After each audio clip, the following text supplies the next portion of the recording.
Hello guys, welcome to our channel. இன்றைக்கி நம்ம என்ன வீடியோ பார்க்க போகிறோன்னு பார்த்தீங்கன்னா காலிஃப்ளவர் சில்லி. வாங்க வீடியோக்குள்ளே போகலாம்.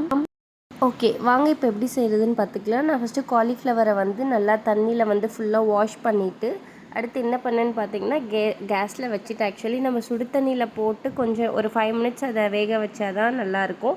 அடுத்து அதில் கொஞ்சம் சால்ட் போட்டுக்கிட்டேன்.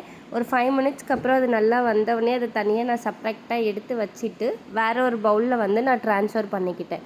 அடுத்து பார்த்திங்கன்னா நான் ஒரு 2 டேபிள் ஸ்பூன் இஞ்சி பூண்டு பேஸ்ட் இதில் ஆட் பண்ணிக்கிட்டேன்.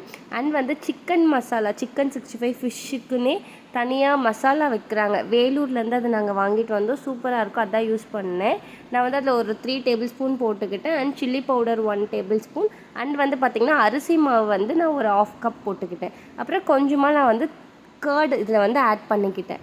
அடுத்து கருவேப்பிலை நம்ம இந்த மசாலா மிக்ஸ் பண்ணும் போதே நம்ம போட்டோன்னா அந்த ஃப்ளேவரும் இதில் போகிறனால நல்லா டேஸ்ட் கிடைக்கும். ஸோ நான் பார்த்திங்கன்னா நல்லா போட்டு ஃபுல்லாக நல்லா மிக்ஸ் பண்ணிக்கிட்டேன்.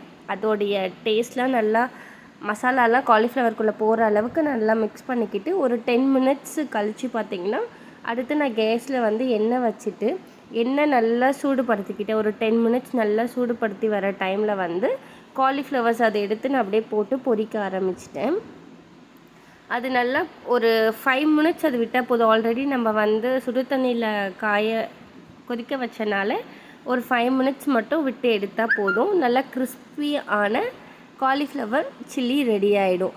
அது இல்லாமல் இதில் நம்ம கறி லீவ்ஸ், கருவேப்பிலை ஆட் பண்ணியிருக்கிறனால நம்மளுக்கு டேஸ்ட் அதுவுமே நல்லா முறுவலாக வரனால கருவேப்பிலையோடு சாப்பிடும் போது இன்னுமே டேஸ்ட் இதில் பார்த்திங்கன்னா அதிகமாக இருக்கும். ஸோ சில பசங்க குழந்தைங்கள்லாம் கருவேப்பிலை சாப்பிட மாட்டாங்க. நீங்கள் இந்த மாதிரி ஸ்டைலில் பண்ணி கொடுத்தீங்கன்னா கண்டிப்பாக எல்லாேருக்கும் ரொம்ப பிடிக்கும், விரும்பி சாப்பிடுவாங்க.